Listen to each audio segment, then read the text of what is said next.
వీడు మమ్మల్ని ఏలతాడా అనుకోవచ్చు కదండి. వీళ్ళు యోసేపు దుష్టులమైన మనతో ఇప్పుడు లేడు, మన చెడ్డ సమాచారం అంతా కూడా డాడీతో చెప్తున్నాడు, మన చెడ్డ పనుల్లో ఎప్పుడూ కూడా వాడు ఏకీభవించలేదని అనుకోవచ్చు కదా.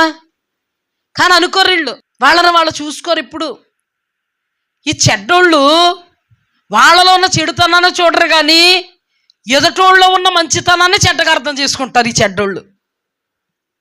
ఎందుకంటే వాళ్ళు చెడ్డోళ్ళు కాబట్టి. అర్థమైందా? మనం ఎంత మంచి వాళ్ళమైనా మనలో ఉన్న మంచిని అర్థం చేసుకోరు. మనం ఎంత త్యాగశీలుమైనా మనలో ఉన్న త్యాగాన్ని అర్థం చేసుకోరు. మనం ఎంత ప్రేమికులమైనా, మనం ఎంతగా వాళ్ళని ప్రేమిస్తున్నా మనలో ఉన్న ప్రేమను, అనురాగాన్ని, ఆప్యాయతను వాళ్ళు అర్థం చేసుకోరు.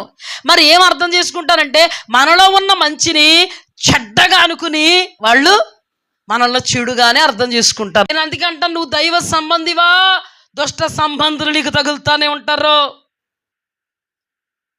ఎందుకు? కత్తిపోటువంటి మాటలతో నిన్ను కురంగవేయడానికి, ఎందుకు? నిన్ను పొడవడానికి, నిన్ను గొచ్చడానికి.